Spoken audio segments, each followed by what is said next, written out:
Target salute guys, आज हम करने जा रहे हैं क्लास 8 सोशल स्टडीज चैप्टर 1 का पार्ट 3। ये फाइनल पार्ट है और इसमें हम इस चैप्टर को फटाफट कंप्लीट कर लेते हैं। ये चैप्टर है natural resources and there uses और पिछले पार्ट्स में हमने काफी कुछ इंपॉर्टेंट कवर किया था और बहुत सारे नए टर्म्स और कॉन्सेप्ट्स अच्छे से समझ लिए थे। उसी के आगे बढ़ते हैं with distribution of natural resources and it's implications. Let's start.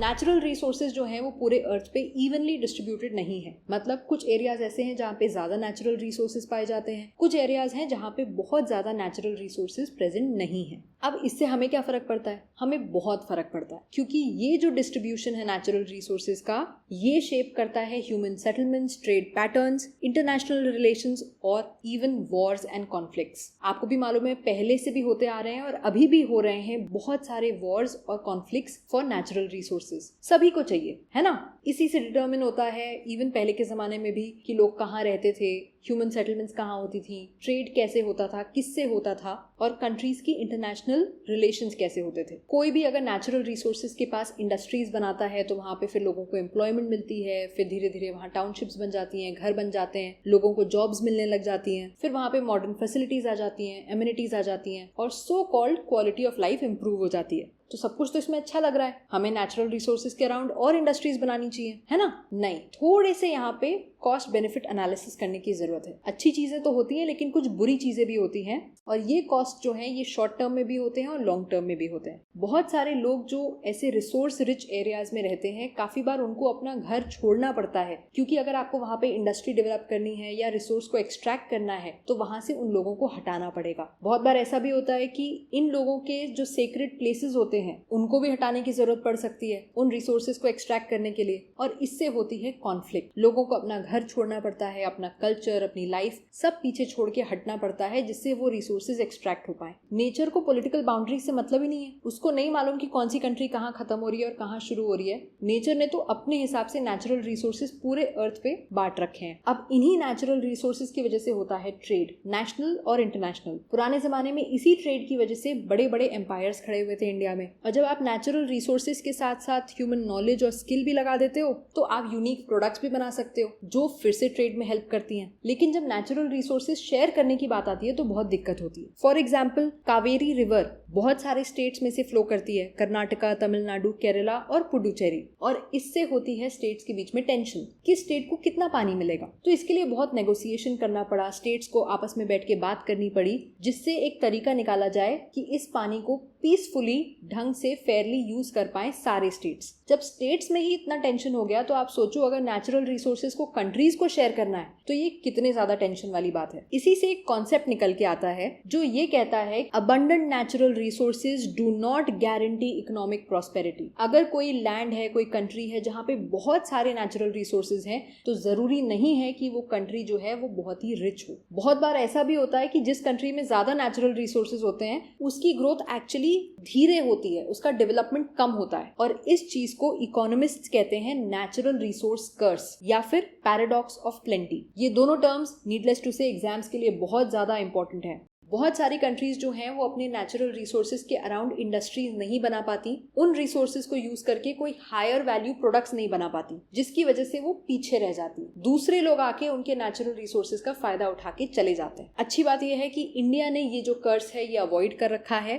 क्योंकि हमने अपनी इंडस्ट्रीज में इन्वेस्ट किया। लेकिन यहाँ पे बहुत ही ध्यान देने वाली बात यह है कि नेचुरल रिसोर्स हम यूज करते हैं तो हमारी इकोनॉमिक प्रोग्रेस होती है, लेकिन बैलेंस बनाए रखना बिटवीन एक्सट्रैक्शन एंड सस्टेनेबिलिटी ये ऑफ कोर्स सबसे ज्यादा इंपॉर्टेंट है। अगर हम रिसोर्सेज को इस तरह से यूज नहीं करते हैं कि अगेन रीजनरेशन और रेस्टोरेशन हो सके इन रिसोर्सेज का, तो इससे 3 बड़ी प्रॉब्लम्स होती हैं: पोल्यूशन, बायोडाइवर्सिटी लॉस और क्लाइमेट चेंज। बायोडाइवर्सिटी का मतलब हो गया अर्थ पे जो वैरायटी ऑफ लाइफ है, ट्रीज और प्लांट्स में इतने सारे स्पीशीज हैं, इतने सारे स्पीशीज ऑफ एनिमल्स हैं, ये सब बायोडाइवर्सिटी कहलाता है, जो अर्थ पे इतनी सारी वैरायटी है लाइफ की। तो जब हम अपने रिसोर्सेज को ढंग से मैनेज नहीं करते हैं तो उससे 3 बड़ी प्रॉब्लम्स होती हैं: पोल्यूशन, बायोडाइवर्सिटी लॉस और क्लाइमेट चेंज जो हो भी रहा है हमारे अराउंड। इसके दो छोटे से एग्जाम्पल देखते हैं। पहला एग्जाम्पल है, फार्मर्स जो हैं वो ग्राउंड वाटर यूज करते हैं क्योंकि उनको अपने खेत की सिंचाई करनी होती है, इरिगेशन करना होता है। ग्राउंड वाटर को रिप्लेनिश होने में टाइम लगता है ना। तो ग्राउंड वाटर रिप्लेनिश हो पाए उससे पहले अगर फार्मर्स ने पानी ज्यादा एक्सट्रैक्ट करके यूज कर लिया तो धीरे धीरे वाटर टेबल जो है वो नीचे जाती जाएगी और अल्टीमेटली अनअवेलेबल हो जाएगी, खत्म हो जाएगी। आपको जान के बहुत शॉकिंग लगेगा कि ये ऑलरेडी प्रिडिक्ट हो गया है कि हमारी बहुत सारी ग्रोइंग सिटीज जो हैं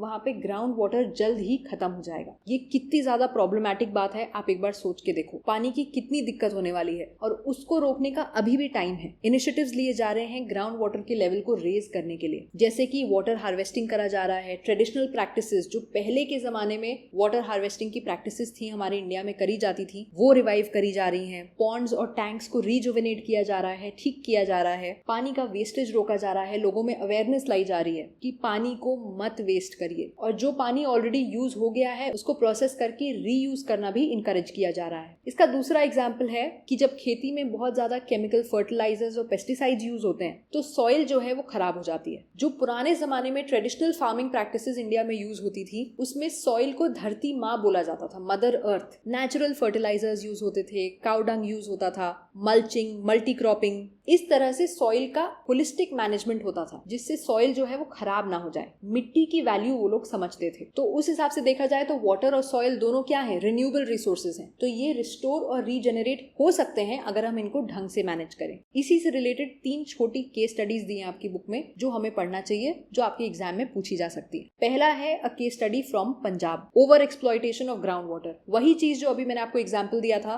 पंजाब जो है वहाँ के प्लेन्स बहुत ही फर्टाइल माने जाते हैं, बहुत अच्छी खेती होती है वहाँ पे, लेकिन प्रॉब्लम यह है कि वहाँ का ग्राउंड वाटर बहुत बुरी तरह से डिप्लीट हो चुका है। Punjab was the home of the green revolution. 1960s में जब ग्रीन रेवोल्यूशन हुआ था तो हाई यील्डिंग वैरायटीज के सीड्स बने थे, नए सीड्स थे जिनको कहा जाता था हाई यील्डिंग वैरायटीज, गेहूं के और चावल के। ये जो थे ये साइंटिस्ट ने डेवलप किए थे और ये ट्रेडिशनल बीजों से अलग थे जो ज्यादा उपज देते थे, जो ज्यादा क्रॉप्स देते थे, जिससे आप इतनी बड़ी आबादी को, इतनी बड़ी पॉपुलेशन को खाना खिला पाओ। तो वो सीड सबसे पहले और सबसे ज्यादा पंजाब में यूज हुई थी। तो इनको ज्यादा पानी की जरूरत होती थी और ज्यादा केमिकल फर्टिलाइजर्स और पेस्टिसाइड्स की भी जरूरत होती थी। इसके चक्कर में फार्मर्स जो है वो ज्यादा ग्राउंड वाटर एक्सट्रैक्ट करने लग गए अपने खेतों की सिंचाई करने के लिए। बिजली भी फ्री थी तो उन्होंने और ध्यान नहीं दिया और ज्यादा ही पानी यूज कर लिया जितना नहीं भी रिक्वायर्ड था। तो उससे क्या हुआ, पानी का वेस्टेज हो गया। उससे जो क्रॉप्स उगाए गए उससे इंडिया फूड में सेल्फ सफिशिएंट बन पाया। लेकिन आज वही स्टेट इतनी ज्यादा प्रॉब्लम फेस कर रहा है क्योंकि एक नेचुरल रिसोर्स जो रिन्यूएबल था जैसे पानी,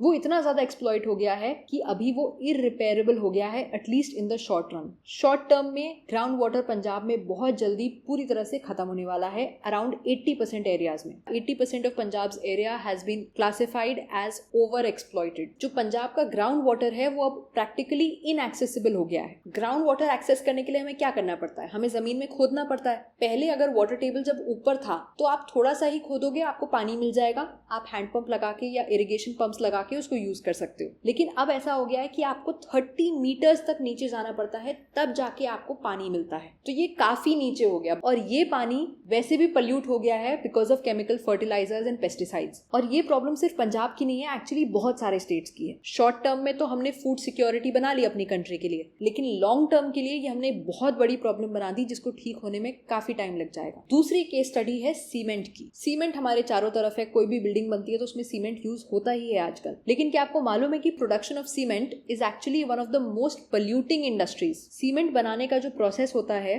उसमें बहुत ही फाइन डस्ट जो है वो हवा में रिलीज होती है, जो हमारे लंग्स में जाती है, एनिमल्स के लंग्स में जाती है और उनको डैमेज करती है। ये जो धूल होती है सीमेंट की, ये प्लांट्स के पत्तों पे सेटल हो जाती है, इससे प्लांट्स की प्रोडक्टिविटी कम हो जाती है, सॉइल और वाटर पोल्यूशन भी होता है। इसीलिए जो सेंट्रल पोल्यूशन कंट्रोल बोर्ड है उसने बहुत सारे स्ट्रिक्ट गाइडलाइंस बनाए हैं सीमेंट फैक्ट्रीज के लिए, जिससे वो पोल्यूशन को मिनिमम कर सके। लेकिन अब इसका दूसरा सोल्यूशन क्या हो सकता है? इसका दूसरा सोल्यूशन हो सकता है अगर हम सीमेंट का यूज ही कम करें तो उसका प्रोडक्शन कम होगा और पोल्यूशन भी कम होगा। सीमेंट का यूज कैसे कम कर सकते हैं? पहले के टाइम में इंडिया में ऑल्टरनेटिव मटेरियल्स यूज होते थे, ट्रेडिशनल मटेरियल जैसे कि स्टोन, मड या प्लांट बेस्ड मटेरियल, और अब तो आप रिसाइकल्ड प्लास्टिक मटेरियल भी यूज कर सकते हो। तो अगर हम ऑल्टरनेटिव मटेरियल से कंस्ट्रक्शंस करना स्टार्ट कर दें तो पोल्यूशन काफी कम हो सकता है। इनफैक्ट पहले के टाइम में जैसलमेर फोर्ट जो राजस्थान में है और 12th सेंचुरी में बना था, वो एक्चुअली मड से बना हुआ था, मिट्टी का स्ट्रक्चर है वो। और बाद में जब उसकी मरम्मत करी गई, उसको ठीक ठाक किया गया, तो उसको ठीक करने के लिए सैंडस्टोन यूज किया गया, जो भी एक नेचुरल मटेरियल है। इसी तरह से ऑरोविल में जो ऑरोविल अर्थ इंस्टीट्यूट है, वहां की एक कम्युनिटी बिल्डिंग को पूरी तरह से मड से बनाया गया है, मॉडर्न स्पेशल टेक्निक्स यूज करके। तो ये चीज पॉसिबल है। अगर आप ट्रेडिशनल मटेरियल को मॉडर्न टेक्निक्स के साथ यूज करो तो इससे 3 फायदे होंगे। एक तो पोल्यूशन कम होगा, लोकल एम्प्लॉयमेंट जनरेट होगा, और जो भी डिजाइनिंग होगी वो आजकल के क्लाइमेट को ध्यान में रख के होगी। हम एक और इम्पोर्टेंट डॉक्यूमेंट डिस्कस कर लेते हैं, जो है वृक्ष आयुर्वेद। आप लोगों ने मेरे मुंह से ये बहुत बार सुना होगा, लेकिन इसको हम जितना बोले ये कम है। Ancient India was very very very advanced. आजकल जो हमारी मॉडर्न अचीवमेंट्स हैं, उससे कहीं ज्यादा धरोहर, हेरिटेज हम एक्चुअली पीछे छोड़ आए हैं, भूल आए हैं। उसी में से एक डॉक्यूमेंट है वृक्ष आयुर्वेद। ये एक एंशिएंट इंडियन बोटैनिकल साइंस है, एक डॉक्यूमेंट है जो बहुत पहले इंडिया में लिखा गया था, जो फोकस करता है on the study and care of plants and trees. आप ये बताओ किस टॉपिक पे हमारे इंडियन हेरिटेज में नॉलेज और बुक्स नहीं थी? हमारे पास हर फील्ड के स्कॉलर्स थे और टॉप नॉच स्कॉलर्स थे। जो डिस्कवरीज आज हो रही हैं, वो कितनी चीजें हमारे पुराने एंशिएंट स्कॉलर्स ने ऑलरेडी लिख दी थी। ये जो टर्म है वृक्ष आयुर्वेद, इसमें वृक्ष का मतलब होता है ट्री और आयुर्वेद का मतलब होता है साइंस ऑफ लाइफ या साइंस ऑफ हेल्थ। तो ये संस्कृत टर्म्स हैं। इस बुक में जो नॉलेज दी गई है वो एक्चुअली सदियों पुरानी है। पहले क्या होता था, ये सब चीजें orally by word of mouth गुरु से शिष्य तक पास ऑन होती थी। फिर फाइनली एक इंसान ने इस पूरी नॉलेज को इकट्ठा किया और एक फॉर्मल डॉक्यूमेंट में लिखा in the 10th century CE. ये इंसान थे सुरपाल, इसीलिए कहा जाता है सुरपाल्स वृक्ष आयुर्वेद, जो लिखा गया 10th सेंचुरी में। इस बुक में बहुत डिटेल में बताया गया है कि अलग अलग टाइप की सॉइल पे किस तरह के प्लांट्स उगाने चाहिए, सीड कलेक्शन कैसे करना चाहिए, प्रेजर्वेशन कैसे करना चाहिए, प्लांट्स को लगाने से पहले उनका कैसे ट्रीटमेंट करना चाहिए, इरिगेशन टेक्निक्स के बारे में बताया गया है, growth stages, seasonal conditions, even pest management. आजकल हम पेस्टिसाइड्स यूज करते हैं, लेकिन उस समय उन्होंने बताया कि नेचुरली आप पेस्ट को कैसे कंट्रोल कर सकते हैं, क्रॉप्स को कीड़ों से बिना कीटनाशक के कैसे बचा सकते हैं। उसमें सस्टेनेबल एग्रीकल्चर की बात करी गई है, जैसे क्रॉप रोटेशन और crop mixing. As Indians, as भारतीय, we should be really proud कि हमारे जो पूर्वज थे वो इतने एडवांस्ड और इतने नॉलेजेबल थे। इसी के साथ पहुंचते हैं हम अपने 3rd केस स्टडी पे, जो है सिक्किम से। सिक्किम के जो फार्मर्स हैं उनको बहुत प्रॉब्लम हो रही थी, क्योंकि पैसे बहुत ज्यादा लग रहे थे, वो सब डेट में थे, बहुत उधार ले रखे थे उन्होंने, और खेतों से उतना आउटपुट मिल नहीं रहा था। क्यों? क्योंकि उनको बहुत सारे केमिकल फर्टिलाइजर्स यूज करने पड़ रहे थे, और केमिकल फर्टिलाइजर महंगे आते हैं। जितना पैसा वो लगा रहे थे उतना उनको खेतों से नहीं मिल रहा था। फिर सिक्किम की जो स्टेट गवर्नमेंट है, उन्होंने एक इनिशिएटिव लिया। उन्होंने एक पॉलिसी अनाउंस करी to promote organic farming. Organic farming का मतलब होता है कि आप खेती में केमिकल्स नहीं यूज करोगे, नेचुरल चीजें यूज करोगे, जैसे कंपोस्ट या नेचुरल चीजें जो पेस्ट को भगा सकती हैं, जैसे कि नीम या गार्लिक, और सॉइल हेल्थ मेंटेन करोगे नेचुरली, जैसे कि मल्टीपल क्रॉप्स साल में उगा के। तो जिन भी फार्मर्स ने डिसाइड किया कि ठीक है, केमिकल खेती में तो हमको फायदा नहीं हो रहा है, चलो यही ट्राई करके देखते हैं, तो स्टार्टिंग में उनकी जो यील्ड होती है, जो आउटपुट होता है, वो कम हो जाता है। तो जब आप स्विच करते हो from chemical farming to organic farming, तो करीब 4 या 5 साल तक आपका आउटपुट कम हो जाता है, क्योंकि खेत को तो आदत है केमिकल्स की। आप केमिकल सडनली बंद कर दोगे तो वो उस तरह से आउटपुट नहीं दे पाता है, लेकिन उसके बाद खेत बहुत अच्छी उपज देने लगते हैं। तो जब इसके बेनिफिट्स दिखे तो सिक्किम के सारे फार्मर्स ने ऑर्गेनिक फार्मिंग अडॉप्ट कर ली, और 2016 में सिक्किम बिकेम 100% ऑर्गेनिक स्टेट, जहां पे सारे फार्मलैंड्स सर्टिफाइड ऑर्गेनिक है, कोई भी केमिकल फर्टिलाइजर्स और पेस्टिसाइड्स नहीं यूज करता है। इससे और क्या फायदे हुए? लोकल बायोडाइवर्सिटी इंप्रूव हो गई। जो इंसेक्ट्स और बर्ड्स पहले केमिकल्स की वजह से मर जा रहे थे, अब वो हेल्दी होने लग गए, वापस आने लग गए, बहुत सारे विजिटर्स आने लग गए, टूरिस्ट आने लग गए, और फार्मर्स की income on an average 20% increase हो गई। आज सिक्किम जो है वो एक ग्लोबल मॉडल है, पूरे वर्ल्ड का पहला ऐसा स्टेट, पूरे वर्ल्ड का, जो 100% ऑर्गेनिक है। ये दिखाता है कि पूरा रीजन, इतना बड़ा रीजन भी ऐसा सस्टेनेबल ट्रांजिशन कर सकता है। तो इसलिए चीजों के प्रॉब्लम्स के सोल्यूशन हमारे चारों तरफ हैं, हमें देखना पड़ेगा। ऐसा ही एक सोल्यूशन होता है सोलर पावर। आई नो आप लोग को मालूम है सोलर पावर क्या होता है, आजकल इसका बहुत नाम भी चल रहा है, और इंडिया इसमें बहुत अच्छा कर रहा है। क्या आपको मालूम है कि इंडिया और फ्रांस ने मिलकर लॉन्च किया international alliance for solar energy,